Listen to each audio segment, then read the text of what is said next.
All right. Hey, my name is Ben Friedman here from the Beniverse, and we're trying something very new today. We're going to Into the Beniverse, where I am talking about movie news and all things movie related. And today I've brought on a guest with me, Mr. Christopher Harris. Thank you for having me. This is an honor, Ben, to be on the podcast. I didn't expect myself to be on it, but I'm very excited to talk about all the movies, everything that's going on this summer with you. Yeah, I'm really excited because we're going to be talking about the summer movies of 2022. Also, we're breaking down the CinemaCon news with Sony that's been going on. We're talking a little bit of the Northman. We'll both give our review to that. But with that all said, I know you're going to be actually on the show, Ben and Bran See a movie this week, talking a very special movie.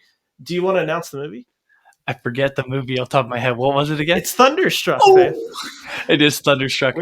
We're talking KD's Thunderstruck for no apparent reason. Yeah, we have no reason except for he just got swept. Yeah. And that's the peak of his career. Yeah. And I'm very excited to talk about that movie. I've never seen it. I don't think I want to see it. I don't think anybody wants to see it. If we get to bash KD on the internet, it's going to be a great time. And I'm sure I will be hearing from his burner accounts. Yeah, I was going to say, hopefully he tweets us back. Yeah, I'm sure he will. Oh, I'm sure he will as well. Which is not actually a joke. He might tweet us back. Yeah. But anyway, let's just talk about the news because there's been a lot. So for those who do not know, CinemaCon is currently going on in Las Vegas. It's basically movie Comic-Con is kind of the easiest way to do it. Okay. A bunch of studios come in, they show some stuff that they have been working on, and they introduce it to the panel. It's a bunch of usually film journalists, critics, film fans. They're going into it.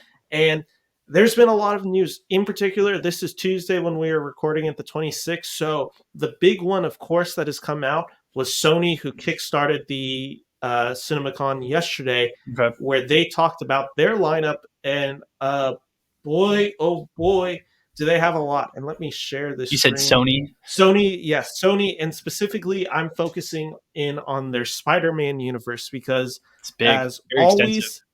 They have some things, and I don't agree with all of it. I don't agree with all of it either. Let's just talk about it real quick. And I'm pulling it up right now. This is per IGN.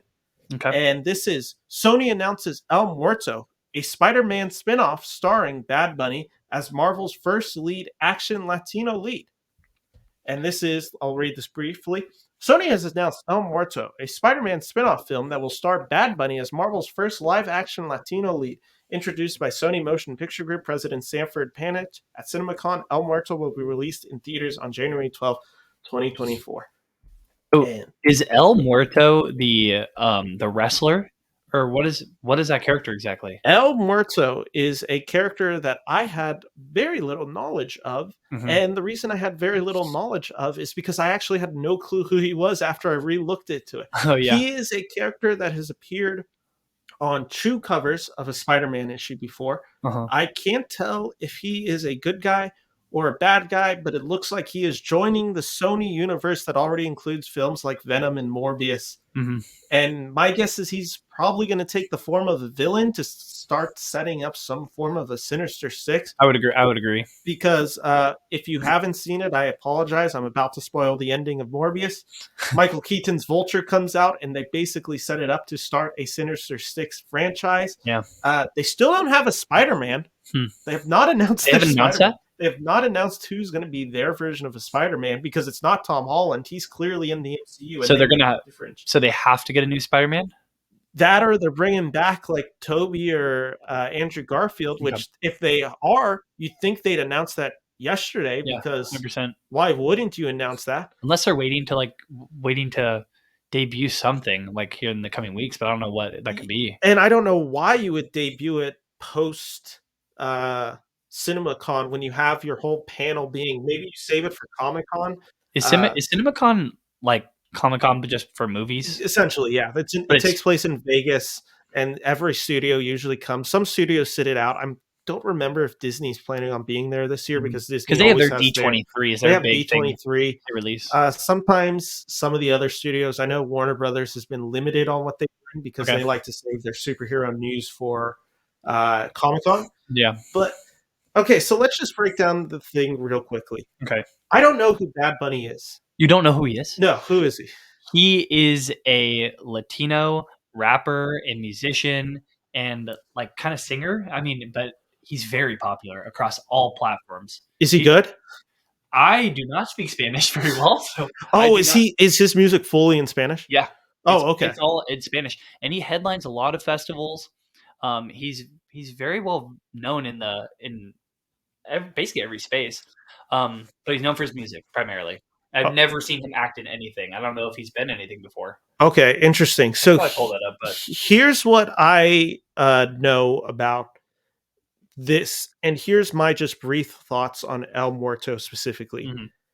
If you're going to make a movie that on a character that nobody has heard about or no one really has an interest in, getting a popular name like a Bad Bunny is probably one of the smartest moves you can do because he has It's a smart. built-in audience. Again, I don't know him. I don't have any feelings about him. But he apparently has a global audience, and that might help them.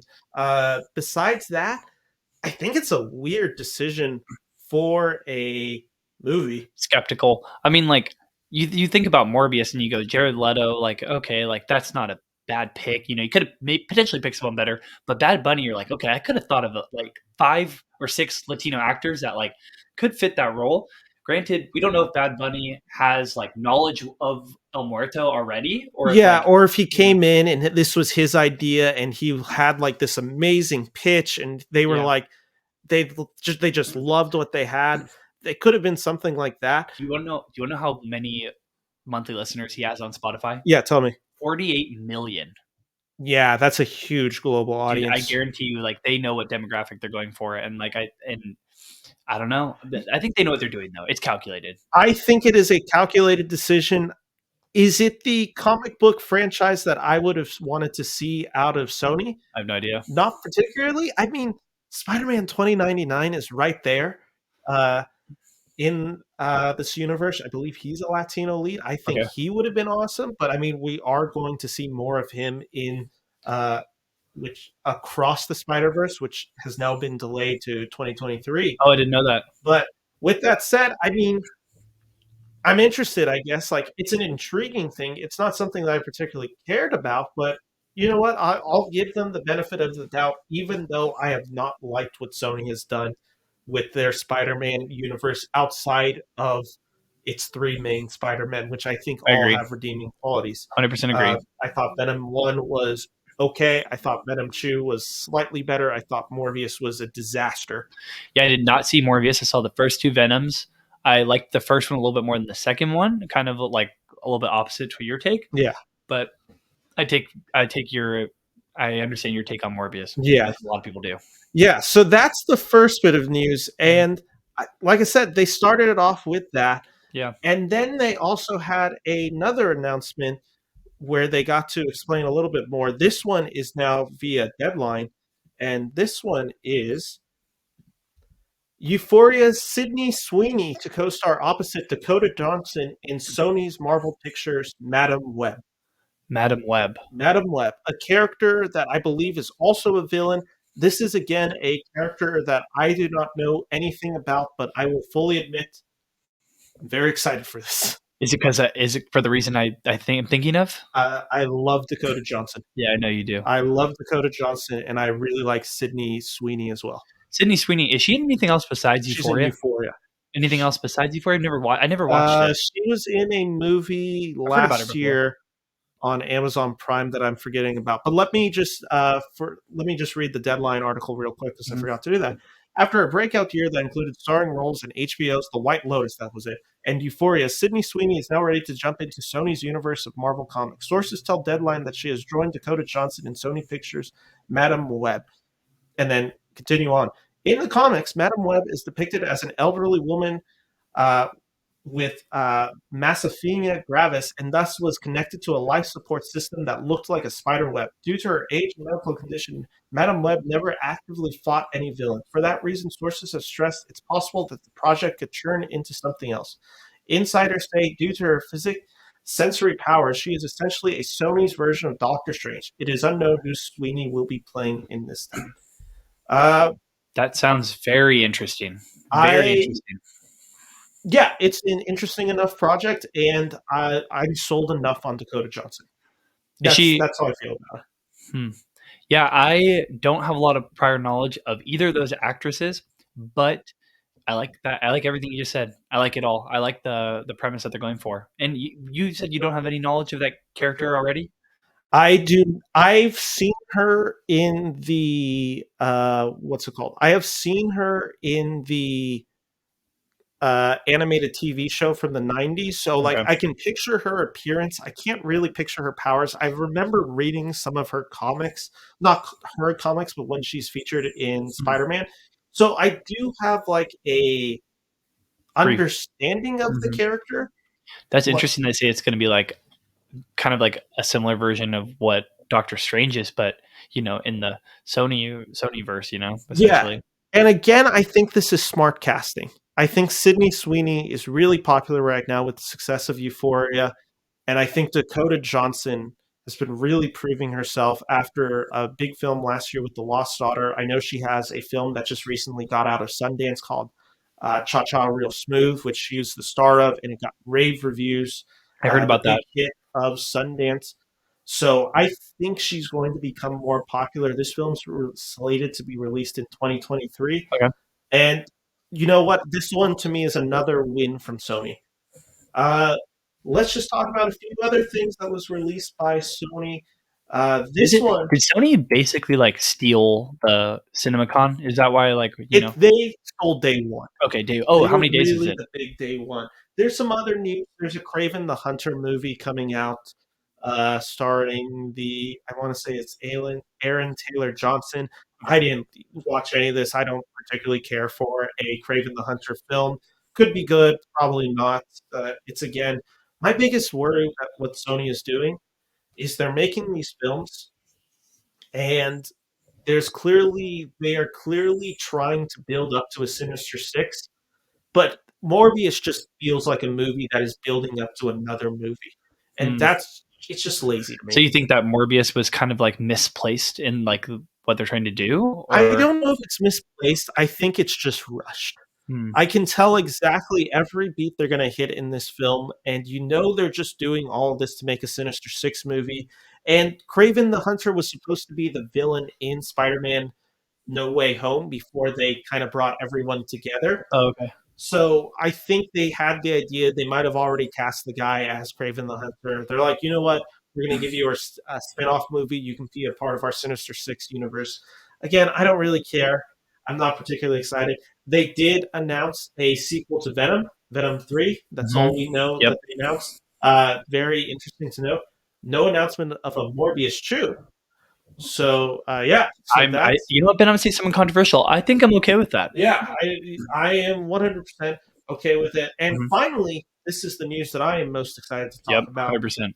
And this one is great. And this one is, sorry, let me cut to the right You're camera. gonna open up my liquid death. Spider-Man Across the Spider-Verse, which I should make this announcement before. This is something that was announced that they are showing. They have they announced the title of Spider-Verse 3, which is Beyond the Beyond the Spider-Verse. Spider-Verse, yeah. And they did give some news about the new film Across the Spider-Verse, which again has been delayed to 2023. And this is from Game Informer. Spider-Man Across the Spider-Verse will have more than 200 characters, and then Part 3 gets new title. So, and this is from Game Reporter. I'm just reading it straight. Spider-Man Across the Spider-Verse producers Phil Lord and Christopher Miller have teased new details about the Spider-Man Into the Spider-Verse sequel, showcasing the first 15 minutes to audiences at CinemaCon last night. And this, if you don't want to go in with anything, I'll just do the warrant. Reports from Variety and more indicate that 15 minutes were very hyped, but perhaps more interesting for those who weren't fortunate enough to see the 15 minutes. Hmm. Producer Duo also teased that Across the Spider-Verse will contain more than 200 characters. More specifically, we'll have 240, which is quite a significant jump from the 40 characters featured in the first Spider-Man. Wow. The producers also shared that Across the Spider-Verse takes place across 6 different universes, starting on Earth 65, where Haley Steinfeld's Gwen Stacy lives. According to Variety, Stacy will receive word at home on Earth 65 that Adrian Toomes, aka Vulture, is wreaking havoc on the Guggenheim Museum in Manhattan. Swinging into action, she does her best to fight back against Vulture because must escape, only to encounter Miguel O'Hara, aka Spider-Man 2029.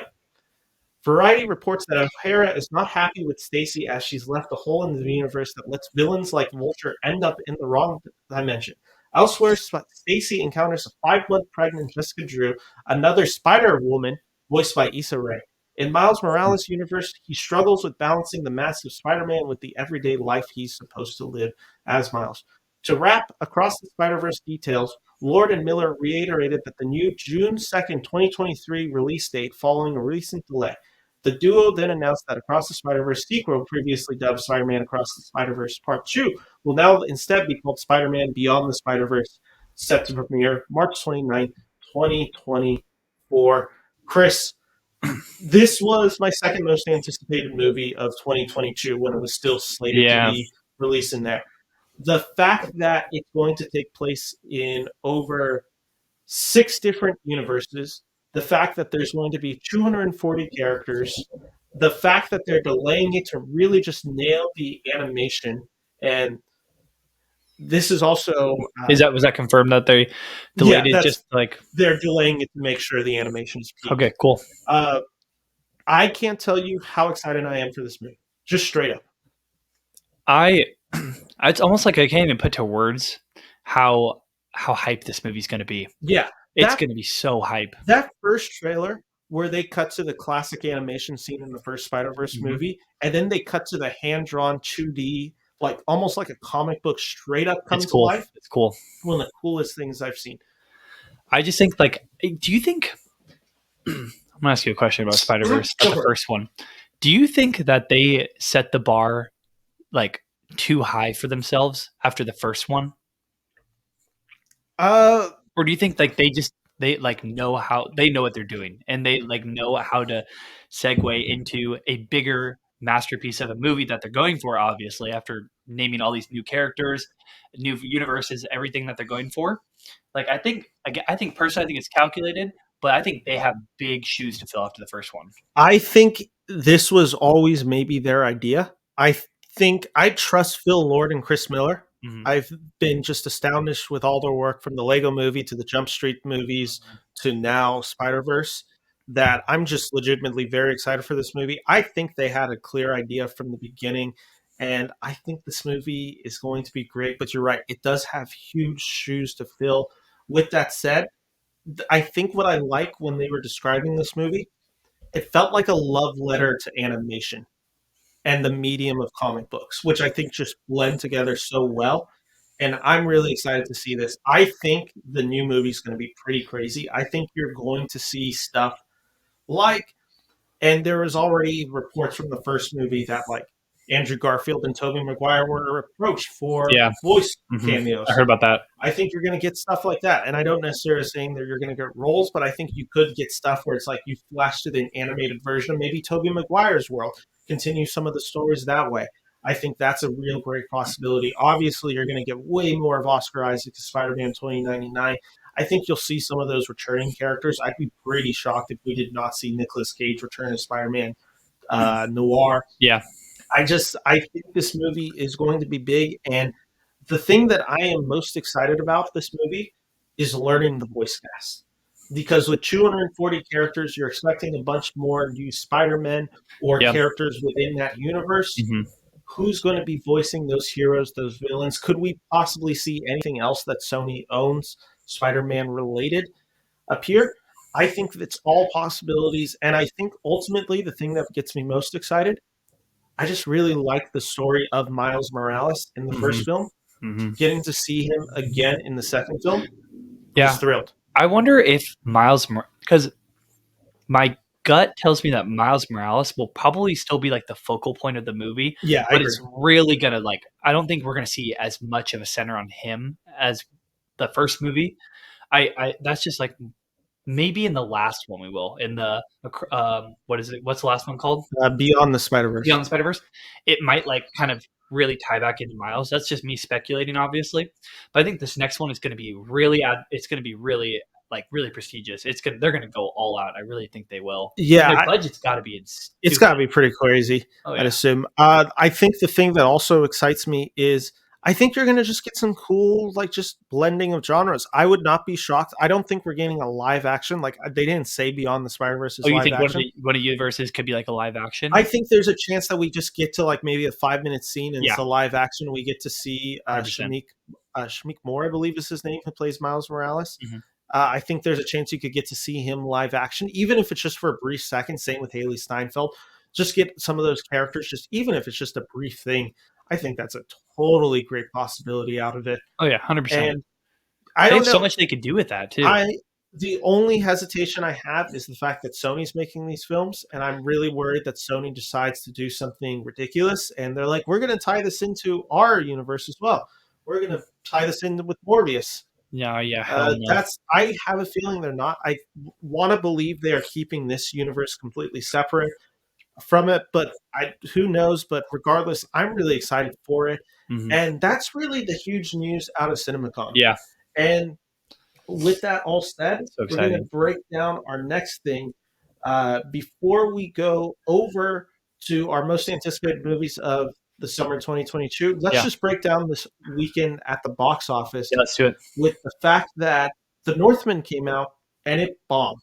$12 million on a budget that is 12 million, sorry, domestic $12 million for a budget of somewhere upwards of 70 to 90 million is what they're Jeez. projecting. So what were they projected to get on opening weekend? I Probably. think What they were they were shooting for? saying about 25 to 30 was the number that I was hearing was Didn't the even get half of that. hopeful. Holy crap. I don't know what the plan was. Yeah. Here's the thing, and we'll just kind of do our Northman review real quick. Yeah, And sure. I haven't done my Northman review, so I'm really excited to just talk about this. So I'm Sure. going to Yeah, jump I'm excited to talk to about it me too. real quick. I found the Northman crazy engaging. I thought this movie was excellent from beginning to end. I thought the cast was amazing. I thought Skarsgård was a guy that when the film started, I didn't fully buy him in this role. I thought he just didn't have that movie star quality that can just lead a film like this. By the end of this film, this guy is roaring his way to just an amazing performance that is so physically taxing and just it's just a beast. You're watching somebody just kind of unchained. It feels animalistic and just how he presents himself. It's scary to see. This is a film that takes the ideas of revenge and flips it on its head. It is a film that the whole theme is revenge, but it also explores what are the consequences of revenge? What happens when that is your only thing driving you? How does that affect the people you know? And it's a film that takes those tropes that we've seen in revenge films, flipping it on its head. And just Sarsgaard is a character that is so damaged, and it when his point of view is shaking, it almost just derails him, and he's unknowing what to do with life. I thought he was excellent. I thought Nicole Kidman gave one of her best performances. Everyone knows I was not a fan of Being the Ricardos or performance of it last year. I thought she was fine. This one, she is insane, and her character is so pivotal. I've heard people complain about the direction her character takes. No spoilers. I thought that's the heart and the soul of the movie. The film does not work unless what happens with Nicole Kidman's character happens. I thought everyone was top to bottom great. You get small little appearances from Willem Dafoe and York, who just add to the just the world that's being built. I thought Anya Taylor Joy just continues to prove how wonderful she is. She is extremely charismatic, leading presence. She just has such a natural chemistry with Alexander Skarsgård. She's so beautiful, and she's just such a talented young actress that I'm excited to see more of.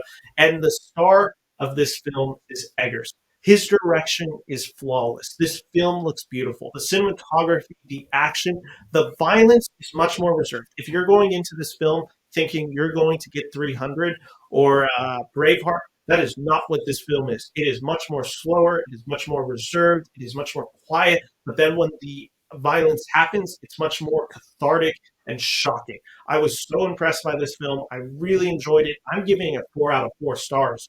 I thought this film is excellent, and I think they made something really special, and it just looks beautiful. This is a film that is Viking history and lore just put on the screen, and it doesn't hold your hand. There's no context for the film whatsoever.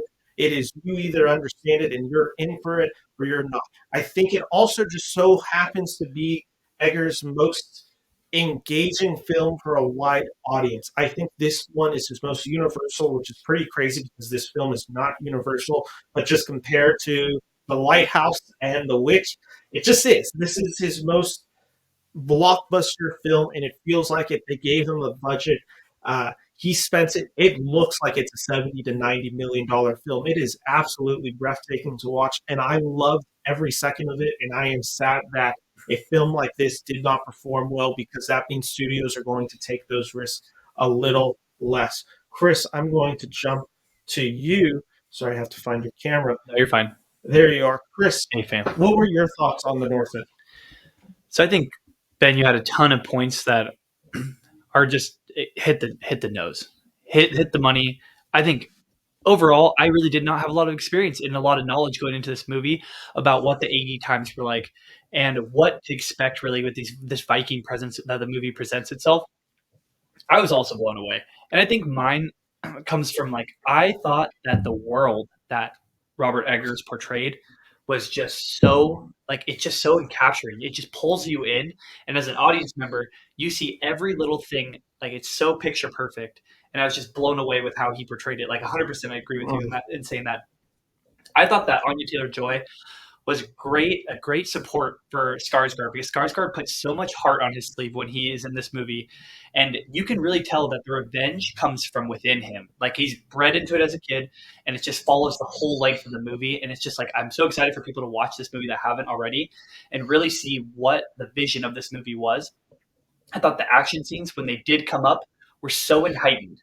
It was almost it didn't, as much as it's not 300, it really has some of that presence in moments, right? Yeah, and it's so capturing. Mm-hmm. And I was just blown away by that. I think that this movie, I wouldn't rate it if I rated it out of 1 to 10, I would give it about an 8. I think that it is so good. It's perfect runtime. And even in these parts that maybe it felt a little bit more mellow or a little bit more on the slower side, 100% not the case at all. You are engulfed in the story, in the storytelling that Robert Eggers has. And it's so beautifully shot. Oh my God, it's stunning. The screenplay is amazing. And so I can't say enough things about it that you haven't already said already. I am also really disappointed that it didn't do great. I really wish that more people had gone out to the movie theaters and seen this movie.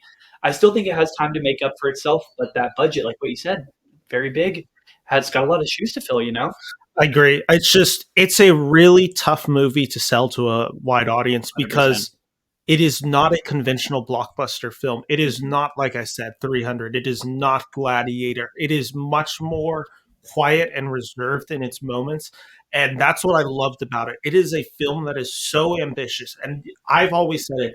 Films that are ambitious to me are the films that I gravitate towards because I love them. You have more of a respect for them. Yeah, it's that. So I was so impressed with this movie. And I would encourage you, if you have not seen The Northman, check it out on the biggest screen. 100%.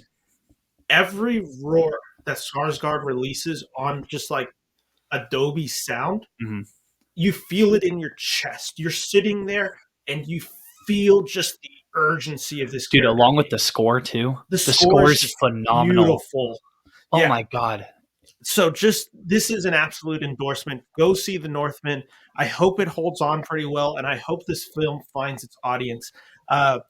Speaking of the box office this week, Unbearable Weight of Massive Talent also struggled. It had about an $8 million domestic gross coming in at, I believe it came in low. I want to say it was number 3 or 4. It was opening weekend for it, right? It was opening weekend. It came out at number 5. So the weekend was The Bad Guys coming in at $23 million. Sonic the Hedgehog 2 continuing to just destroy.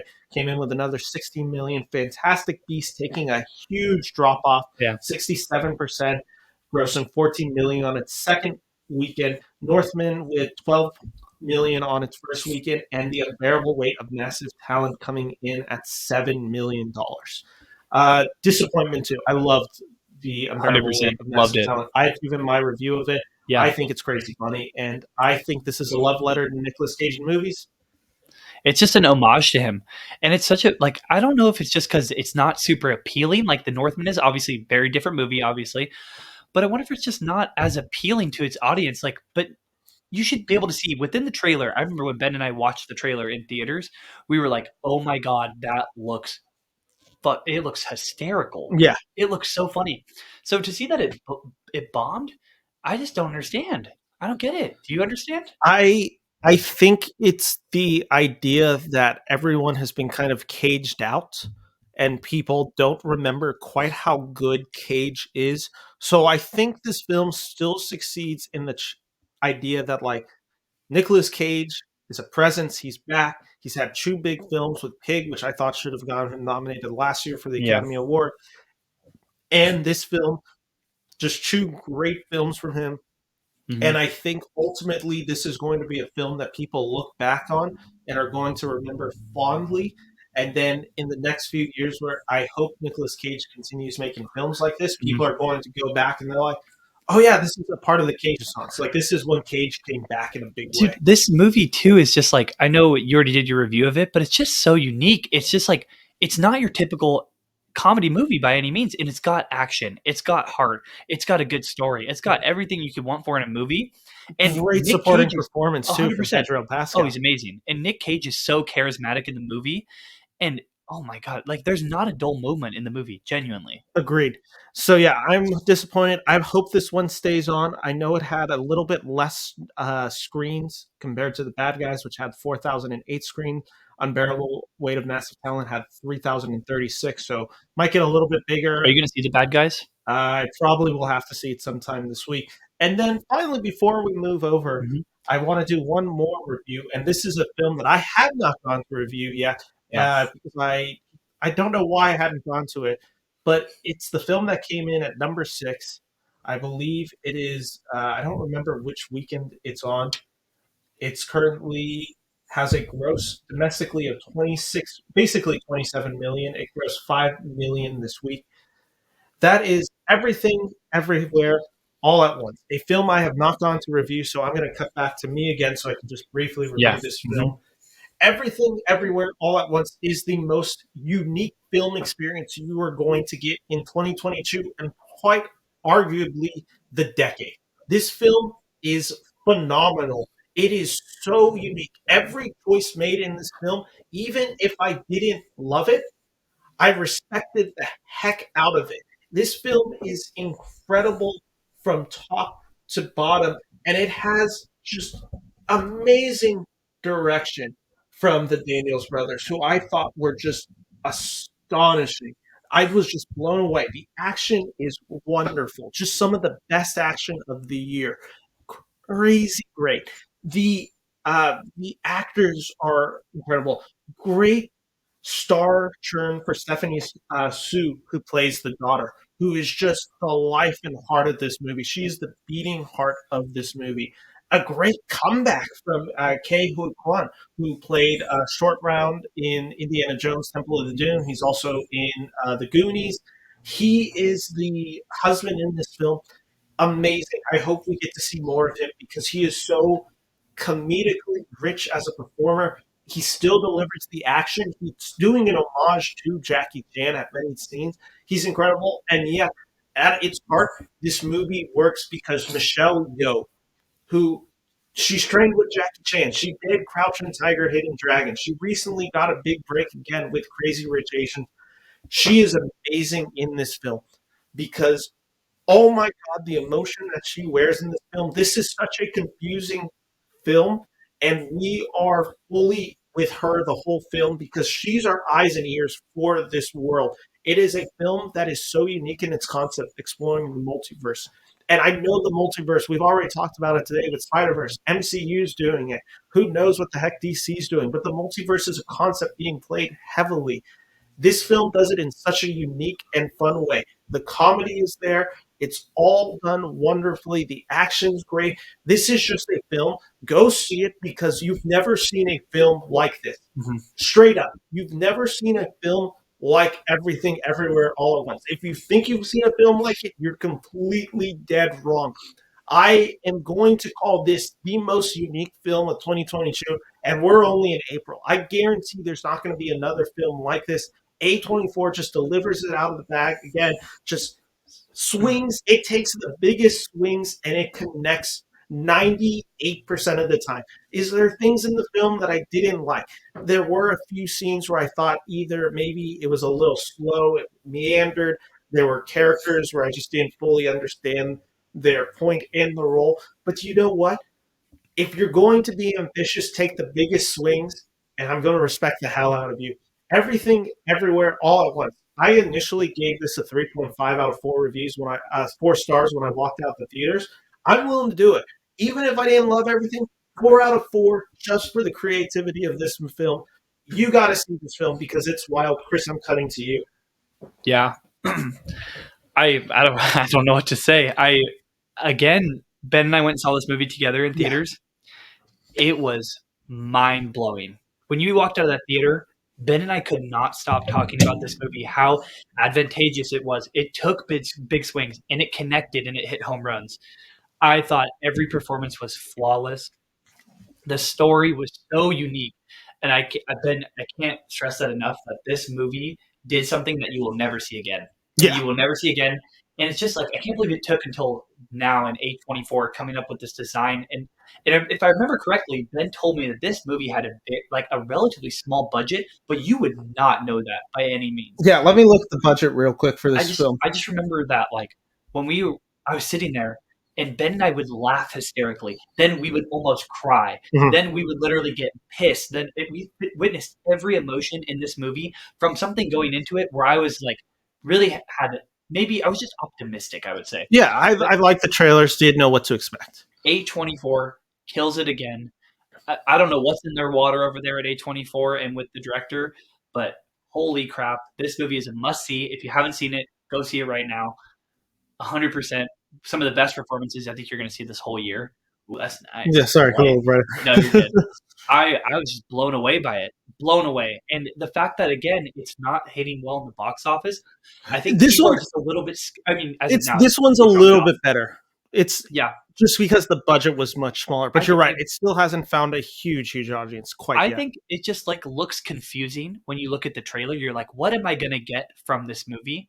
But I think that's the best question you can be asking yourself going into this movie. Is like, what am I going to get from it? And being optimistic. And then you're going to come out being very relieved. Yeah. And at its core, this film is about family and love. And I think that those messages are so universal that it kind of guides you through some of the weirder parts of this movie. Yep. Again, see this film. It had a budget of $25 million and it was impressive.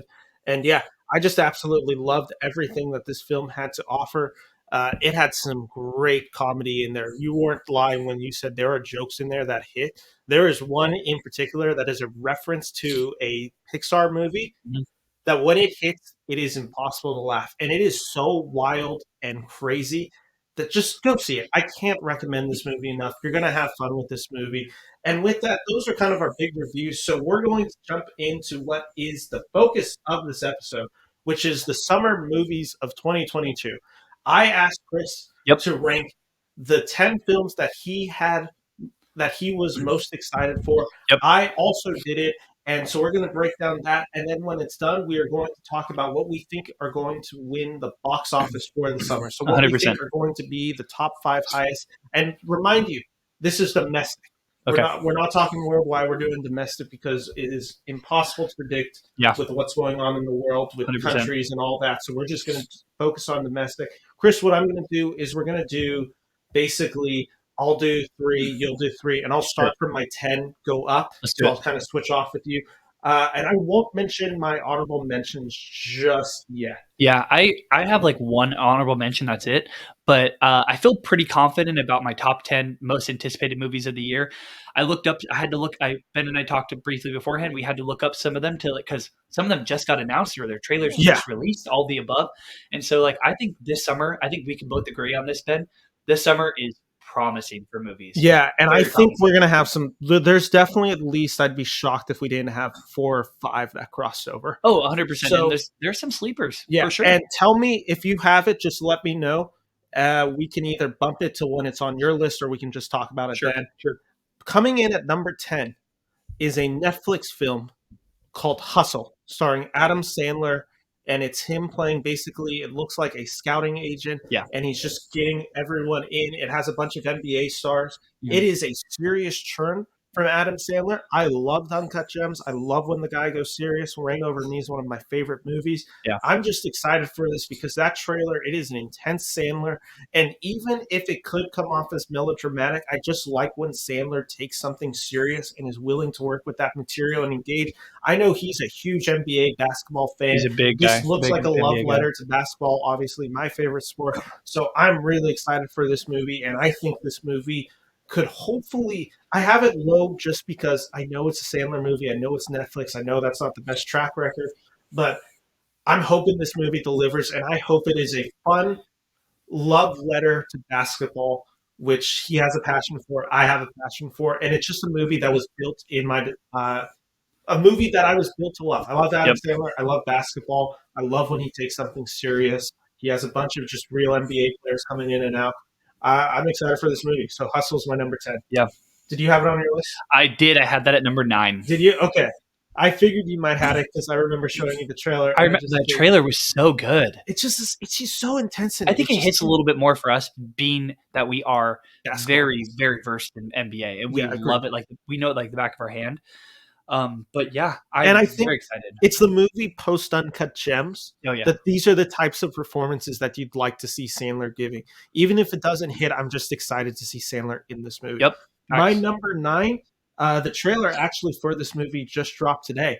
Bodies, Bodies, Bodies from A24. This film has Lee Pace in it, Pete Davidson in it. There's a great cast all around, and I'm just really excited for this movie. Now, I didn't think the trailer was particularly amazing. Yeah. I thought it was a whatever trailer. I thought I'm just more excited for the fact that it's A24. Mm-hmm. I thought the premise sounds really interesting. It's basically a whodunit for millennials. I think it's kind of the best way to describe it. They're using a bunch of terms like toxic gaslighting, so it's definitely being poked at as a satire of the current culture we're in.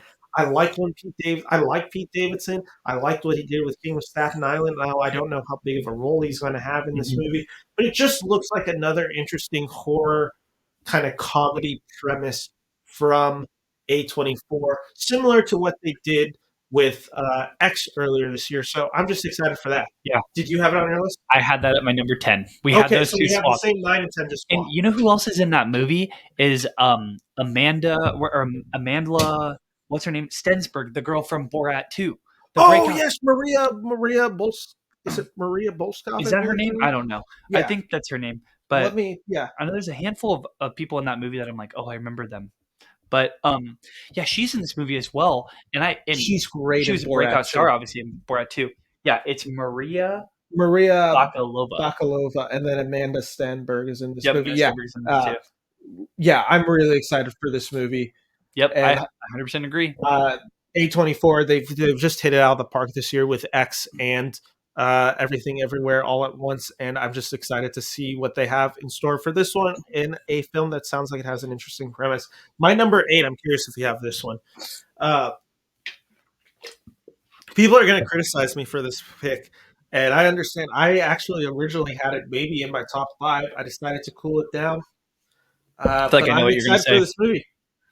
Chippendale Rescue Rangers. Oh, that's not what I put in there. Wait, isn't that? I thought it was a TV show. No, it's a movie. Written and I believe directed by the Lonely Island group. Andy Samberg and John Mulaney star in this.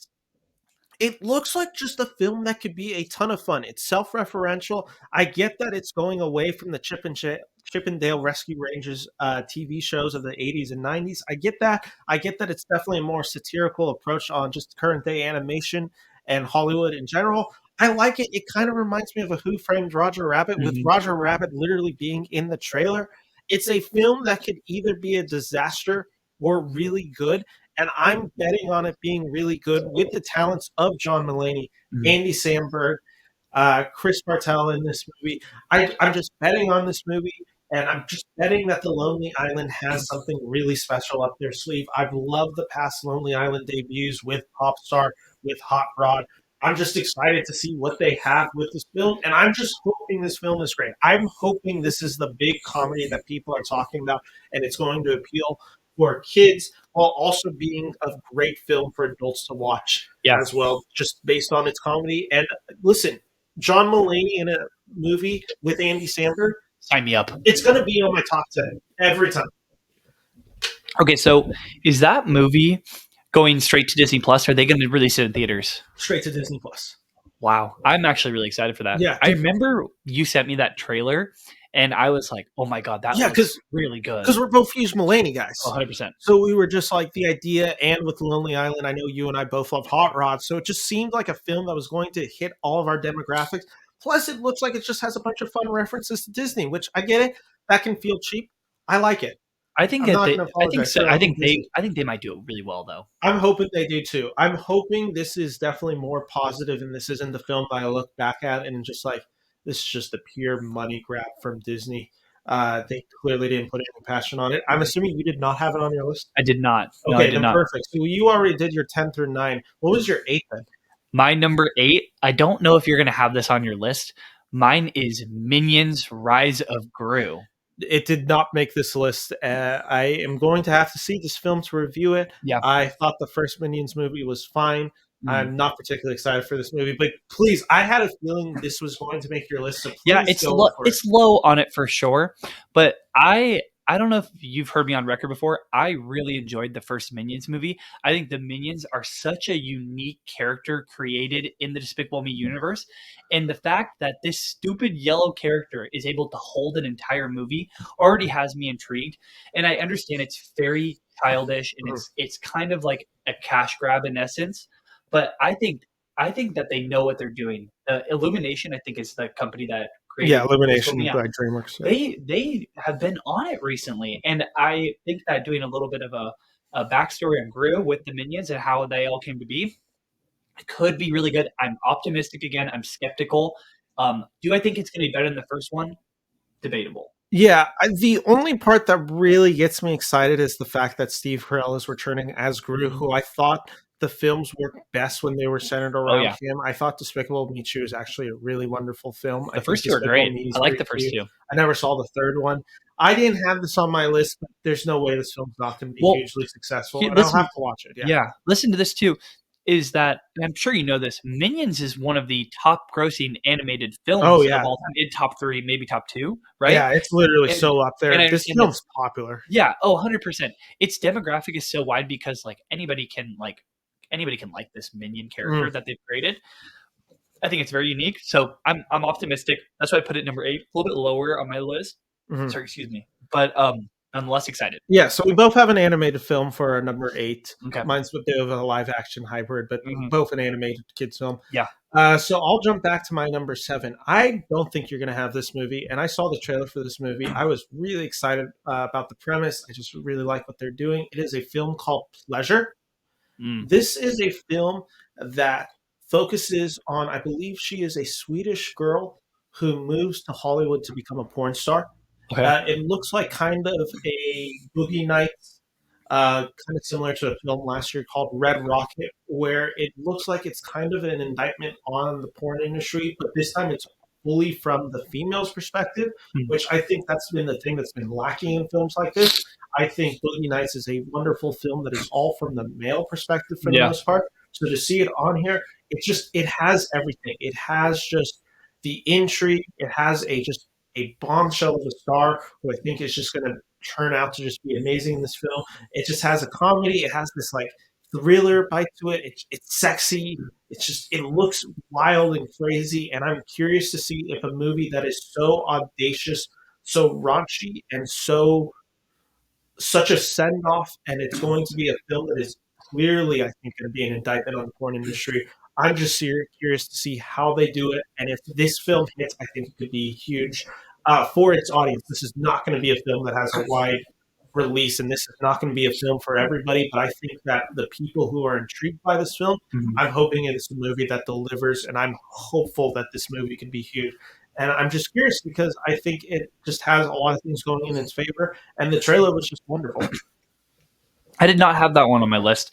I really did not know about that movie until you saying it right now. I literally just saw the trailer yesterday. It was one of those things where I looked on, I believe it was Deadline, or actually I think it was IndieWire, and they had this in their most anticipated films. Variety, actually. I now want to Nice, say it's Variety. So I did end up checking the trailer out for it. And yeah, I was intrigued.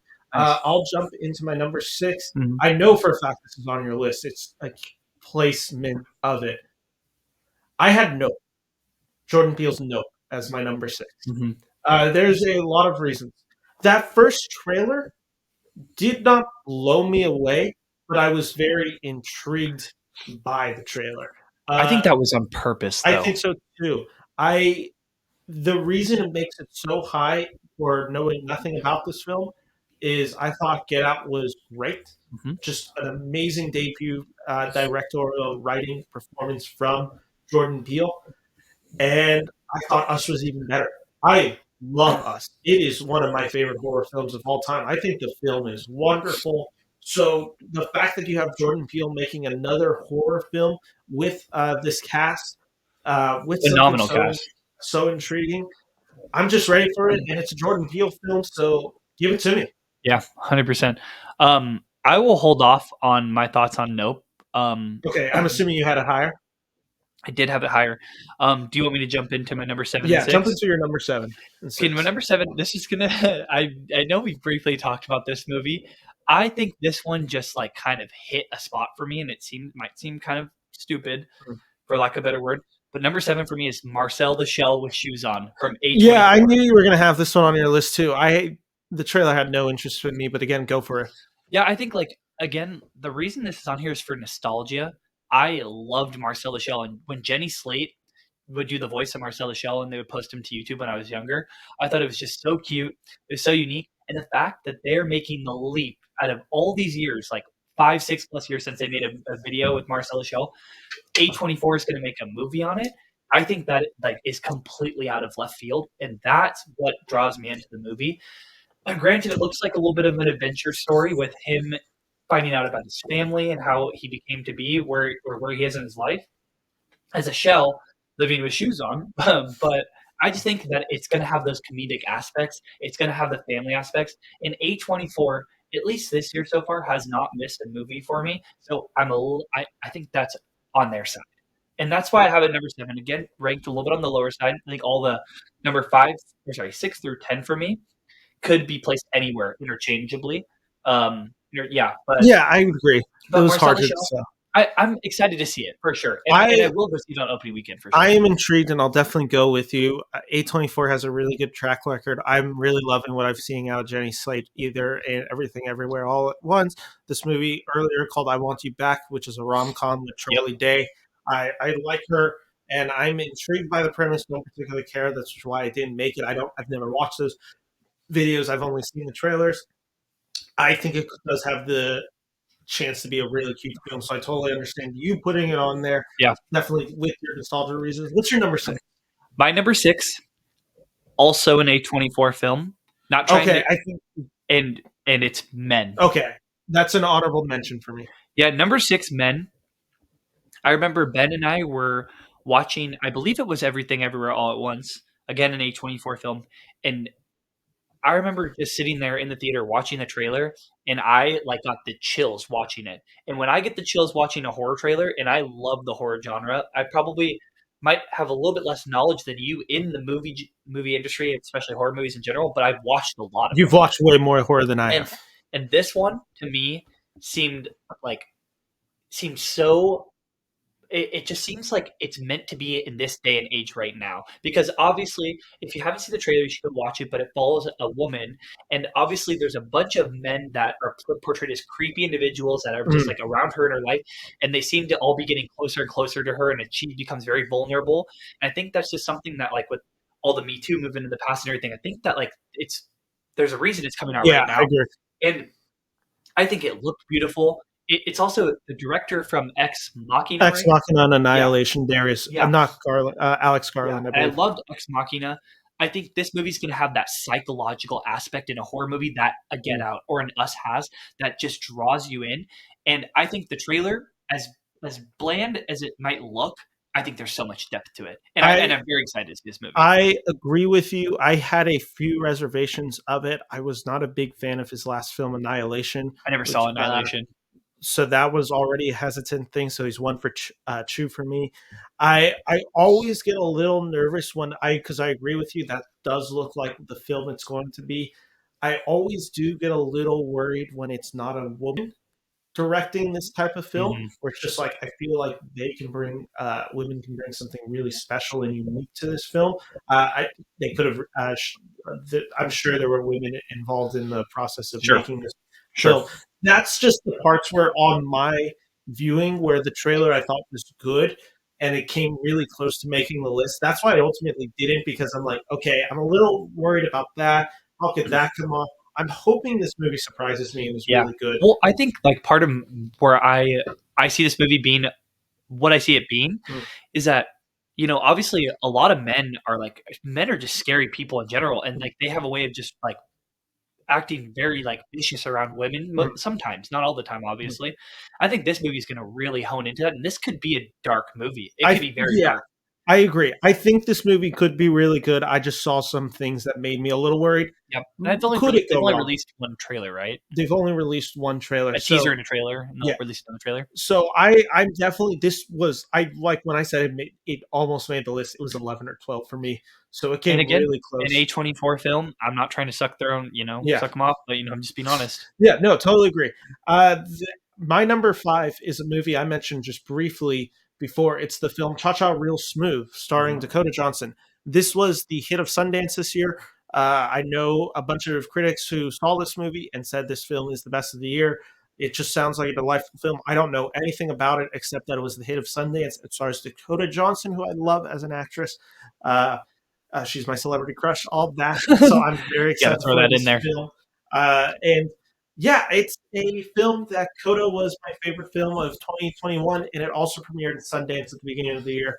So I'm just hoping for some sort of repeat magic, and I don't have any other reason except that it's one of those things where it's word of mouth. I know and trust a bunch of people who've already gone to see this film and say it's wonderful. Thus, I'm excited for this film for those reasons. So, Cha Cha Real Smooth is my number five. Awesome. Do you want to jump into your number five real quick?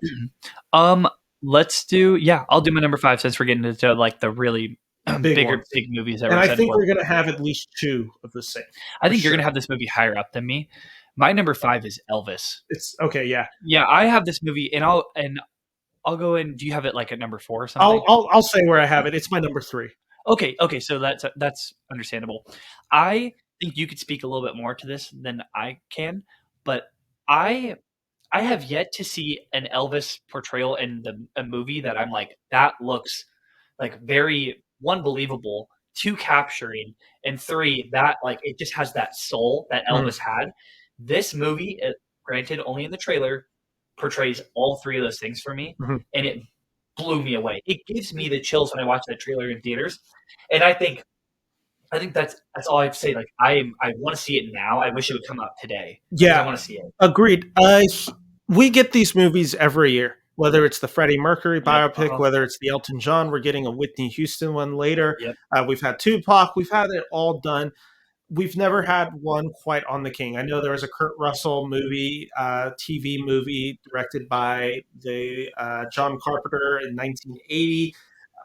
We haven't seen like a true portrayal of the king biography. I know we had one with Michael Shannon a few years ago with his meeting with Richard Nixon, Mhm. Elvis and Nixon. But I'm really excited for this film, and it was one that I remember flirting with putting on my most anticipated films of the year for 2022. Yeah. Once that trailer came out, I was sold. One, Austin Butler looks exactly like Hundred Elvis. percent. Legitimately is like if you had to pull Elvis out of it, that is Elvis right Dude, he's there. got the swagger. He's got the look down, the accent, everything. Everything. He looks exactly like it. And Tom Hanks is in the film, so that's always a thing that I love. Baz Luhrmann, who is a director, I have a great appreciation for, even if I don't love his films with Moulin Rouge, with The Great Gatsby, with Romeo plus Juliet. I think he's a really It does have wonderful. that same kind of feel as Great Gatsby. Yeah, it's just a wonderful trailer overall, and I'm really excited because you're right. It does have the soul of Elvis. It does capture something, and I am always hesitant when a biography seems to be covering the life of the person. Mhm. I always like it when it's a little bit more focused because you just don't get enough time to really dive into a person's life all the time in film. But there is just something so magical, and the fact that this film in the trailer is something, it is standing for something more. It is not just straight up an Elvis biography. It is dealing with the times. We see him dealing with the death of MLK, with Robert Kennedy. So incorporating all that with the feeling of Vietnam, the fact that Elvis went into war, all that just encompassed Yep. into it, with Tom Hanks kind of telling him like, we don't have to stand on this," and he uh, is basically saying like, no, we have to make a point. Like, Elvis's music and of course it has its critics because to a degree it is cultural appropriation for what it is, uh, because it is strictly related to black gospel music. But the fact that it seems like this film is not shying away from that is something that I'm really excited for. And just for the shot alone of the trailer, where it is him changing the outfits one after another from the 1950s to the 1970s, just the style and look. Baz Luhrmann's the perfect director for it. Austin Butler seems like the perfect star. Tom Hanks is a great supporting lead. I think this film is just going to hit something special. And you're going to get Elvis music. And just when the trailer kicks in and they have that song, "Oh, my love, my Mhm. darling," just Yeah. when that kicks in, it's chills each time. Every time this trailer comes on, I get super excited. It is my most anticipated film of 2022 for summer that is not a big Yeah, I understand. studio film. Yep. Like, it is not one that's already connected to a franchise. So yes, that's my number three. Nice. Uh, Yeah, I had number 5. So, do you want to just jump into your number 4? I'm curious if we have this film at the same placement. You might have it one above me. My number four is Lightyear. That's also what I have at number 4. Nice. We finally Yeah, finally got perfect. one together. Lightyear is a film. From that first trailer, I've been excited about it. Mhm. It looks like Pixar is basically doing a sci-fi adventure animated story. I love the idea that they described it as, this is Andy watching Star Wars. This is the movie within Andy's universe that he watched. This was his Star Wars. Yep. The fact that it exists in that, I think that's a really cool idea. Chris Evans, of course, capturing a very iconic character, different, of course, from Tim Allen's Sounds great version. in the trailer though. Yeah, I'm just excited for it. It just looks like a really fun sci-fi adventure, and that's enough to sell me. So yes, I am sold on Lightyear overall, Yep. and I think this film's going to be really cool and really unique, and I'm hoping it's really good. It could just end up being a cash grab. We've had a few other uh, Pixar, Disney films like that. I know I was a huge fan of Toy Story 4. I was Me not too. mad that they continued it. So the fact that they're bringing it back for this with something that looks so unique with a star like Chris Evans, with just sci-fi action, it's just, you're selling me on Star Wars, you're selling me on the franchise, you're selling me on sci-fi adventure Star Wars. All Yeah. of that just mixed together. How am I not going to be excited about this film? Yeah. So Lightyear's my number four. I'm surprised. I'm honestly a little bit surprised we have not had a little bit more of that backstory to Buzz Lightyear. That character, such an iconic character and such an iconic franchise, if not one of the biggest Disney franchises they own, right? Yeah, Rights to. So I think like that in itself has me very excited. I love Chris Evans in the casting as this. agreed. I don't know if you've seen it recently, but within the past 4 or 5 days, they actually released the newest trailer, and it's very in depth, and it looks really good. It looks substantially better for the first one, and if you feel that way about the first one, then you're going to feel much better with this one. I have this again at my number 4. I think that this is going to be such a good adventure movie, and it's got Zurg. It's got all those aspects where you're like, you've been asking questions all your life between the first 4 Toy Story movies about how did he come into the franchise? How did that happen? I think we're going to get a lot of the answers from this, and I think it's going to be portrayed really well. And even with that song in the Yeah, trailer, Starman by David Bowie. Yeah, 100%. I'm like, that is just like such a good homage to the story and yeah, the all. world. Oh my god, 100%. And I've been talking about this for weeks now. I'm like, oh my god, Lightyear, Lightyear. I'm so excited. Yeah, I agree. Pixar, for me personally, as as big of a Pixar fan as I am, I have been slightly underwhelmed with the past with let's just say the past 5 movies. Been slightly underwhelmed with them. Mhm. I think this one needs to be out of the ballpark for them. Yeah, to me, Pixar has not had a huge hit. I loved Onward, but besides that, I was not a Soul guy. I was not a Turning Red. I liked Turning Red, Luca, didn't love it. Luca, And Luke, I yeah, disliked they're all like strongly. very just okay, you Yeah. know. So I'm really excited for this film. I hope it's great, and I just have a lot of hope in this Yep, movie. And it 100%. also just looks like a great Buzz Lightyear, like Star Commander, the TV show, which was a show I Yep, was a fan of as a kid. So yeah. it looks like a great send off on that. Uh, okay, I think we're gonna get some discrepancy in our top 3, okay. just with I already placement. told you my three, which was Elvis. Yeah. So you have a movie on your list that I do not have. So what is your number 3? My number 3 is actually Doctor Strange. Okay, And I know like that you probably have this at your 1 or 2 spot. it's my 2. Okay, I have this at number 3, and I'll say my number 2 right now. It's Nope. I have Nope at number 2. Oh, that's right. We had the And switch earlier. I understand why you had it back farther in your list. I am so freaking excited for this movie. I don't even know what to say about it that you haven't already said. But I'll talk about that one first. My Nope at number 2 is because I absolutely am a sucker for Get Out and Us. I Mhm. thought they are both such like. Can I cuss? Is that okay? Sure. They're both just mind fucks of movies, Hmm. and they're so original. And Jordan Peele, in the fact that those are his directorial debuts, is mind blowing to me. And this one has an amazing cast. 2 looks really unique. 3 has a plot that we've never seen before, and I'm like, wow. And the marketing of it is so well done. Mhm. And I just think that like this movie for me is going to be I don't know how they top Get Out or Us, but damn if could you imagine, Ben, if his 3rd movie he ever releases uh, is just another knockout of the park, and I'd be like, what can't he do? Yeah, this guy's on What can another he do? level for me. I love everything. He produced Black Klansman, which was one of Yep. my favorite films of Love 2018. that movie. Just he's a talent, and I can't wait to see him Yeah. do it. And I love how he infuses horror with his comedy vibes. Yeah, I just think that a Nope for me is that movie that since the trailer came out, I'm like, yes, like Yeah. that's the top 3 for me. Yeah, And I agree. It could have made my top 4 easily. Like Yeah. it could, if I think about it, it could have easily switched over Cha Cha, Real Smooth, and Lightyear. Yeah. It ultimately landed at 6, but I don't begrudge you putting it that high. Yeah. And then my number 3 is Doctor Strange. And I know you want to talk a lot about this movie. It comes out very soon. It comes out in a week. We're saying it in a week. All the trailers have released for this movie. Everything that everything that you could see about the movie is already out there. So please go check it out.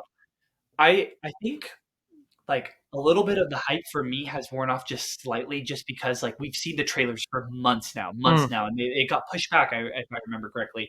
But the thing is that like this movie looks like it is going to be the most prestigious movie that Marvel has put out, besides Endgame or Infinity War. In my opinion, with all the multiverse jumping and everything that they've got in place right there. Again, I don't have a ton of knowledge in the Marvel verse, but this movie looks like it is going to be something else. The reason this made my number 2, which probably means we have the same number 1, which we'll get to in a second. The reason this made my number 2 is because unlike Spider-Man No Way Home, I knew Spider-Man No Way Home. I was like 99% positive we were going to see You knew we were going to get Tobey Maguire, Andrew Garfield, all of that. Avengers Endgame. I knew we were going to get that big climactic scene 100%. where everyone comes back and they fight Thanos. Yeah. This movie, I don't know what we can get. I'm sure we're going to get some crazy stuff because there's already been teases to Captain Carter from What If. There's been the Marvel Zombies live action. There's been hints of the fact that we're hearing Patrick Stewart's voice implies that Xavier from the X-Men universe is coming back. So that alone is just like enough to be like, okay, what are we doing now? On top of that, I was a huge fan of the first Doctor Strange, and I thought Scott Derrickson did a great job with this movie. I'm sad that he wasn't coming back. Is Sam Raimi doing this one? It's Sam Raimi, and my God, that direction looks insane. Yeah. This film looks beautiful. This has the criticism that I know people have with Marvel is sometimes the cinematography can look a little bland. This one is not the case. This film looks beautiful. Yep. Just like there is some straight up horror vibes in that 100%. trailer. Like there is that shot of like his face like kind of being split with like the lines And going at the through it. very end too, where it looks like it could be a different form, right? Yeah, It looks scary. yeah, we're getting the Sorcerer Supreme strange from What Yep. If, so we're obviously getting a bunch of What If. We're continuing the story of WandaVision with where Wanda Maximoff I left off. love that Wanda's I going to be in it love too. the fact that like they're embracing seemingly a darker Wanda because she is a character that has been bestowed so much tragedy Oh, in 100%. her life, and I think she's just the most engaging female character currently in the MCU. So to get another exploration of her, I'm very excited. We're getting new characters like America Chavez thrown in there, which will be great representation for the LGBTQ community. So all of that, just really excited, getting to dive back into this world, picking up where it looks. Like I really like Benedict Cumberbatch in that. Mhm. With all of that said, then there's the whole other layer of this. We already know there's something called the Illuminati, which is going to be in this film. There's been rumors. We've been hearing that Tom Cruise could be in it as Supreme Iron Man. We're hearing rumors that there could be a Ghost Rider appearance. Obviously, more Xavier. Deadpool's been teased. Fantastic Mr. Four. All of this could be in there, and I believe none of it, and I believe all of it. That's It's why so I'm true. most excited because I don't know what the heck I'm going to get from this movie, except that I like Doctor Strange a ton, and thus I am excited to see what we get from this movie. This movie will come out in about a week. We'll be seeing this most likely because I have not been. I almost got the screening, but I missed it just by a few minutes. So I'll be seeing this Thursday. I'll be doing my non-spoiler review then, and then of course I'm doing my spoiler review that weekend. So I'm just really excited for all of that Mhm. to come. And yeah, I'm just so just enamored by what this movie can be. And God, I hope this movie's really cool. And It just I just cannot wait. I I think cannot wait. I think part of the reason why this is like the title is so fitting, Multiverse of Yeah, Madness. in the multiverse. It 100%. And the thing is that like you get Doctor Strange and Wanda, who are arguably the and this is debatable, the two most powerful Characters, yeah. characters in this whole Marvel cinematic universe. And the fact that they're both going to be headlining this movie together, and we don't know what we're going to get, and they're both firecrackers of characters. Let's just put that out there too. Wanda, she could burst into flames at any second, right? Same thing with Strange. So I think this movie is going to just be crazy. Yeah, it's going to display Benedict Cumberbatch's acting skills because he's playing at least the minimum two Doctor Stranges. 100%. One of them being evil, one of them being good. The classic Doctor Strange we know. This is borrowing, it seems like, from the House of M comic books, which, of course, there's the scene where basically Wanda just kills all the Marvel superheroes. Which, so, I mean, you could have a thing where all the characters come in and she just kills them all from different universes. Yep, There's 100%. so much for this film. It's a concept diving into multiverse, which has been one of my favorite aspects of the new MCU. I think that's the justification where they're like, where do we go from phase 3, where we kill Thanos? This is where you go. You go crazier. You're going to see references to Kang the Conqueror from Loki. There's no way you don't. I would be shocked if that character is not in this film. I'd be shocked if he is not in this. So yeah, I'm just excited for this. In any given year, this would be my most anticipated Marvel project, Yep. except for the fact that there's one other Marvel project which exists, and it's my favorite MCU film already, Yep. and now it's the sequel to my favorite MCU It's my second film. favorite. Yeah, and we're both, obviously, it's Thor Love and Thunder. Mhm. Thor Ragnarok is my favorite MCU film of all time. I love what Taika Waititi brings to it. I love the sensibilities. It's the film that finally makes Chris Hemsworth's Thor connect with me as an audience. Because before that, I liked the character, didn't love it. After this, he became my favorite character, followed by the arcs that he has in Infinity War and Endgame. Just to see him back, to see him in full glory, to see him just kind of moving on with his life. All of that going into this film. Taika Waititi returning to direct and write this with the features of the Guardians of the Galaxy all in that, with Natalie Portman returning this time as Thor. She will be wielding the hammer. All of this on top of it. Everything about this film looks crazy. Christian Bale's playing the villain. I cannot wait for this film because of the humor, the light, the energy, and just the staple that Taika Waititi brought to the MCU.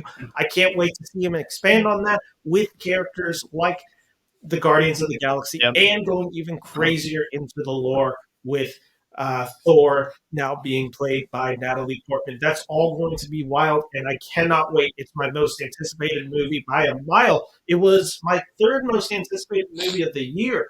after the Batman, after Spider-Verse. This is my third. Now would be my second with Spider-Verse Yeah. movie. I cannot wait for this film. Comes out beginning of July. I'm so in.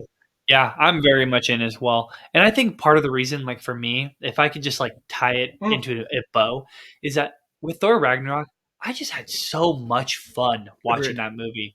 I left that movie going, oh my goodness, like that was a great cinematic experience. And I love the direction that Taika Waititi has taken with Thor. I 100% agree.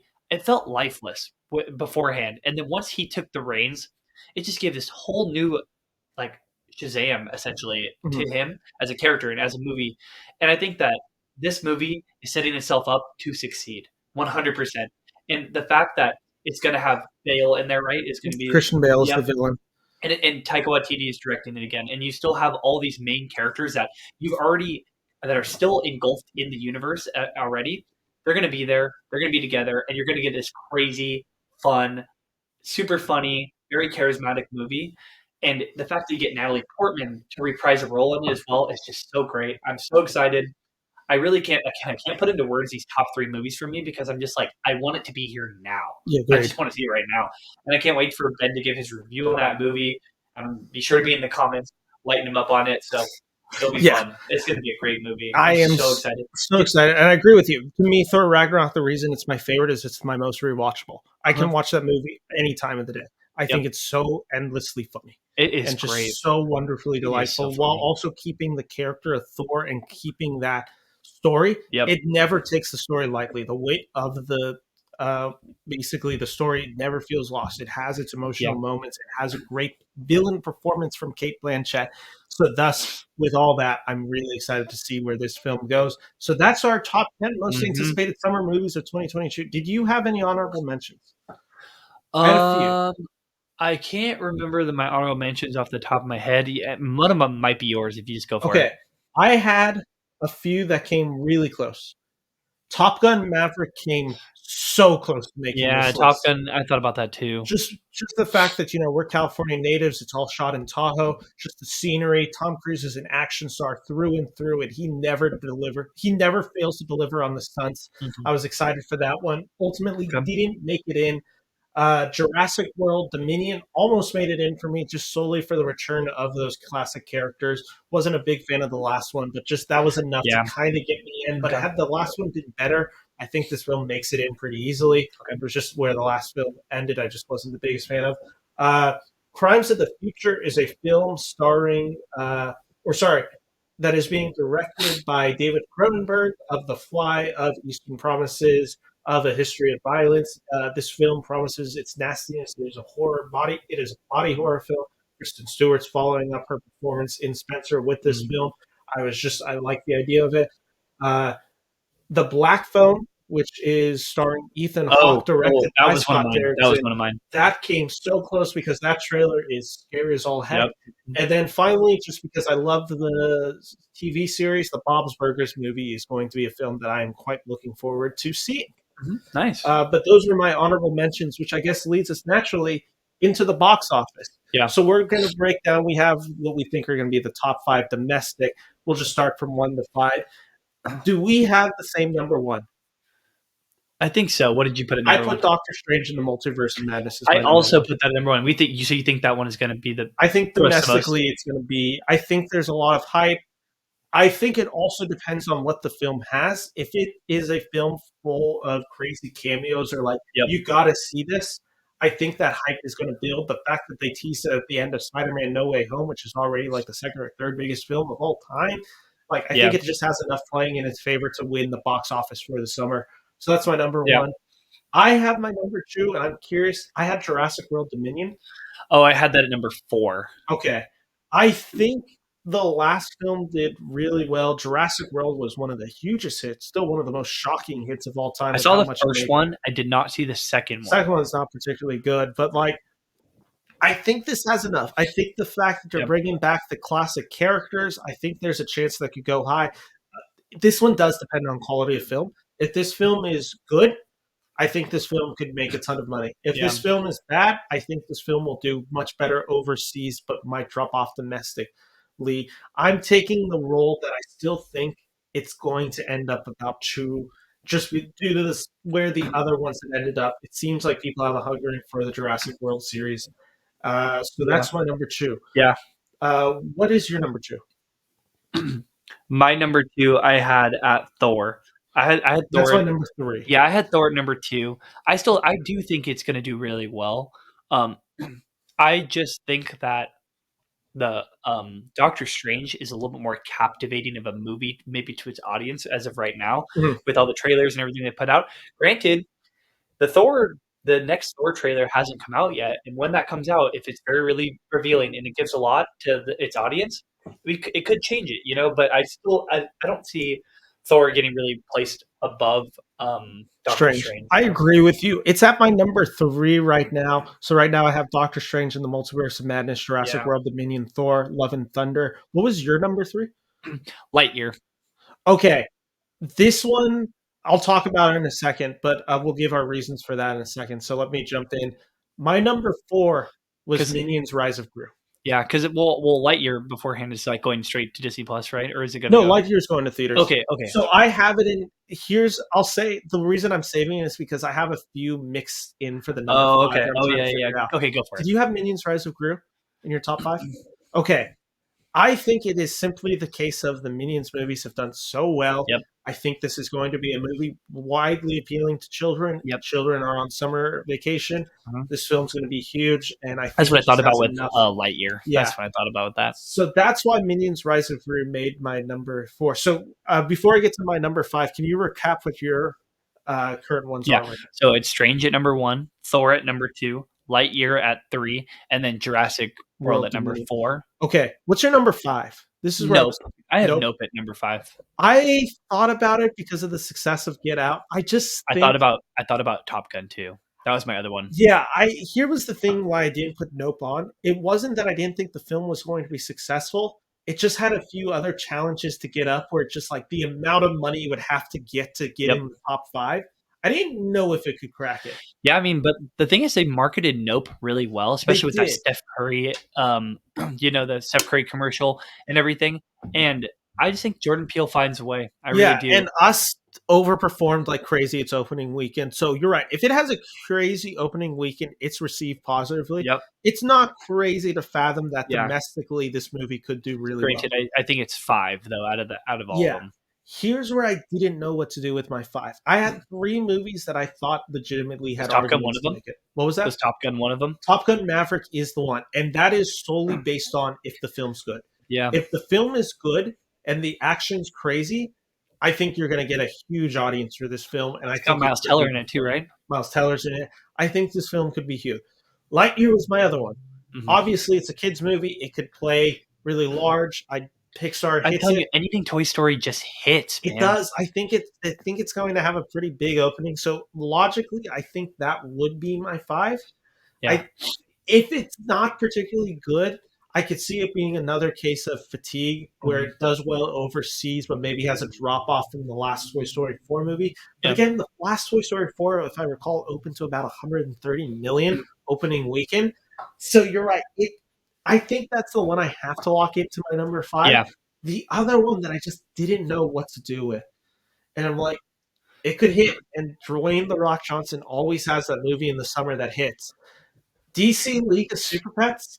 Oh yeah, I saw the trailer. I Kevin saw Hart is the voice, so it's yeah. Crypto and Bat Dog. Mhm. I don't know, dude. Like, it's an animated movie. It has the built-in thing. I think Keanu Reeves is in it. Like, it could just be a really random movie. Like, Secret Life of Pets always hit really big when it came out. Like, Yeah. it just could be an animated film It that could. makes it. And just like if it ends up just being a surprise, I wouldn't be shocked. But I think I have to put Lightyear in as my number five. Yeah, I would agree with that take. I think Lightyear would edge those out just because of its reach, you know? Yeah, and it already has the built-in thing, but I mean, it is animals and it is superheroes and it is DC. Superman, Batman are in it. Like, it has a lot going in its favor, Yeah. and it has two of the biggest stars of all time in Kevin Hart. We might have and to The Rock revisit that Johnson. because it could be very surprising. It could be a top 3 grossing movie. You never know. Yeah, I don't know. I didn't know what to put with it, so I am putting 5 as Lightyear, but DC Cool. League of Super Pets, I would not be shocked if it gets in there. So recap, my the box office is Doctor Strange in the Multiverse of Madness coming in at number 1, Jurassic World Dominion, Thor Love and Thunder, Minions Rise of Gru, and Lightyear. Yeah, and mine were Doctor Strange in the Multiverse of Madness number 1, Thor Love and Thunder 2, Lightyear 3, Jurassic World at number 4, and then Nope at number 5. Yep. And with that, it's been a great show. Chris, tell the people where they can check you out on.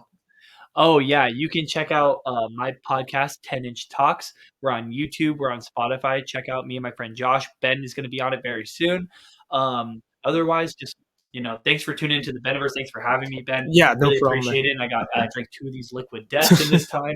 Yeah, had a lot of fun. I'll make sure to put the 10 Inch Talks link in my bio or in my description so you can check it out there. And Chris, you'll be joining me again for Thunderstruck this week 100%. on Ben and Bran See a movie. So I'm very excited to be talking about that movie with you. Guys, thank you for listening to this first episode. It's a little bit of an experiment, so if there were some things that didn't go exactly right, hope you understand, but we're going to be doing this type of format, hopefully, if not every week, every other week for sure. I know I have my next guest planned out that I'll be excited to announce. Thank you for joining me here on the Beniverse. Make sure to like and subscribe. Take care. Adios, fam.